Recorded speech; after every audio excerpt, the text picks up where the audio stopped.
So I told Claire that I would speak, but I wasn't going to plan anything. Yes. I have 2 young kids, so there was no planning, although someone else has a young kid and did a whole poem, so. I'm not going to reach those levels. So for those of you who don't know me, I grew up in Whistler, so I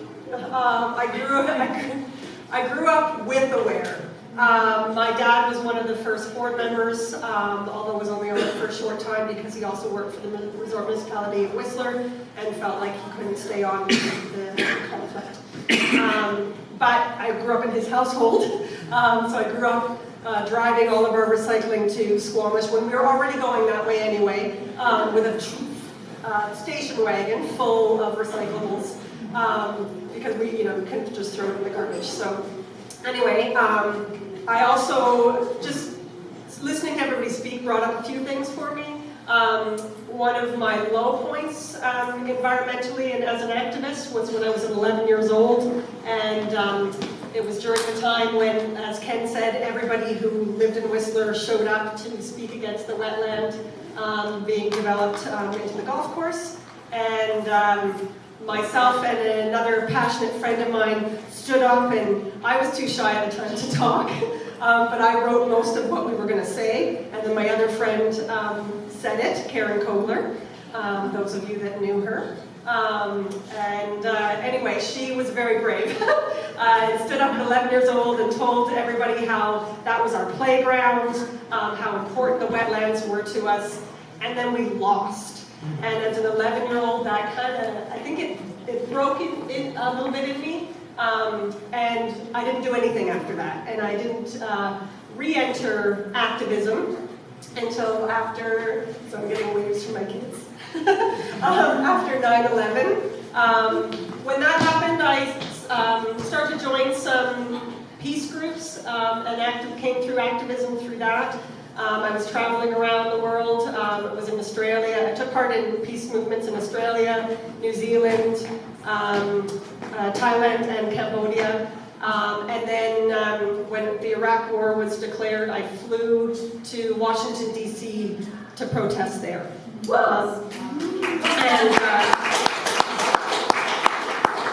Through that evolution and sort of reawakening of the activist within me, I knew that if I was going to call myself an environmentalist, and I always had, but if I was going to call myself an environmentalist, I had to live the life of an environmentalist. And that included more than just recycling. And so I started to take steps in my life to change things and make sure that I was always living in a way that best reflected my values, whether that be environmental or social justice. So then I came back to Whistler and joined a group called Otesha, which was a youth-led group leading environmental and social justice theater projects across Canada. It was the first time I'd seen a group combine environment and social justice, which I thought was a very important thing to start to do, because at that time there was environmental groups and there were groups working on social issues, but there wasn't anything combined. And as we all know now, those things are very much combined. So I cycled across Canada with them in 2005, and I came back this energized, active sort of youth. I wasn't people would still refer to me as a youth. I was 30, so I didn't think it really counted anymore. But I came back all fired up and wanted to get involved, and I went to the Aware AGM and learned that the only way to be involved with Aware at that time, really, was to be on the board. So that first meeting, I ran for the board and got on. And then, as years went, we were leading up to the games, and hearing all the other stories about all the things that were accomplished during the times of the other presidencies, I just think we just survived. It was very tough. There was a lot of people who spoke about the contentions within the board at that time. It was very difficult. There was, like I said, like Mitch said, fisticuffs, or however you say that word, at some points. So when I became president, a lot of the board by that time, a lot of the people who'd been there for years and years and years stepped back. and we were just getting ready to host the games. And that's when I became president. And it was really, really hard. Especially as an activist, I wanted to be out on the streets demonstrating, but also saw the importance of the backroom deals. So I tried to do a little bit of both.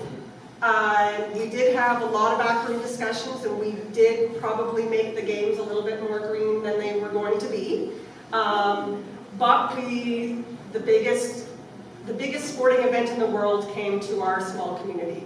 So there were definitely a lot of environmental losses through that time as well. And that was difficult to deal with. So we also had a group, there was always that talk about underwear, but we actually had an official group called Whistler Watch that was separate from Aware, and I was part of both. And Whistler Watch was out on the streets with signs, sometimes only me.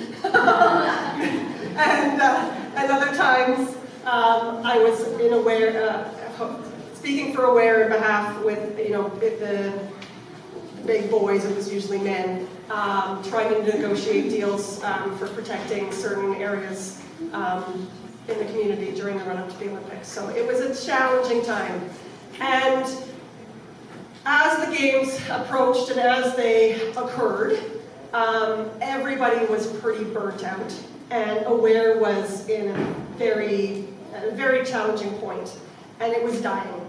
And I think it was maybe 1 year after the games, or 2011-12, we put a call out saying, this is going to be the end of Aware. If people don't come forward and join the board, there was, I think, myself and Claire, maybe 1 or 2 other people that were, we had a somewhat full board-ish, but only a few of us were actually active members, really doing the work, and we just couldn't keep it up, and we knew that.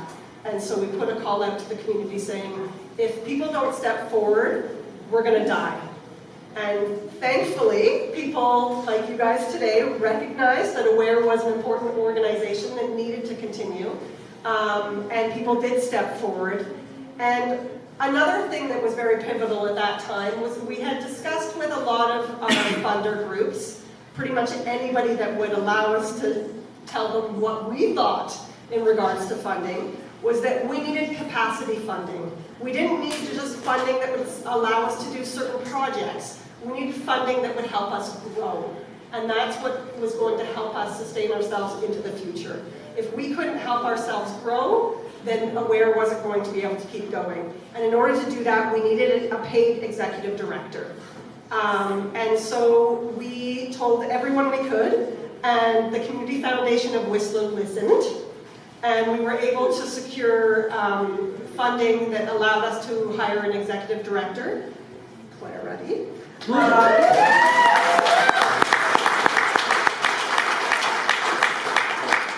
And because of that, we have now grown exponentially. I had to step down once I was a parent of 2 young kids. It became very apparent that it wasn't going to work for me to continue on the board at that time. When I actually quit, I can still remember the moment. We were in a board meeting at the time, and as a single parent, my kids were there, and my kids are not the quiet type that will just sit in the side and color. One of them had their heads between my legs, and the other one was trying to jump on me off this couch. And I said, I think it's apparent that I can't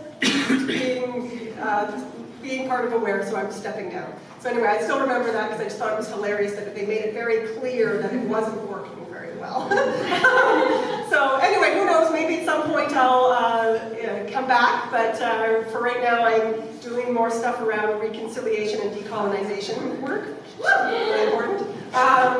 And it's great to be in this lovely building, the Squamish Little Cultural Center in the Mexican House, while I talk about decolonization. I just want to say there's this book around here somewhere floating around some of the tables. It speaks about some of the moments through Aware's history. Pick it up, have a read. Aware has done some huge things, and even if it was just during my tenure that we survived, at least we survived, and now we're here. Yeah. So,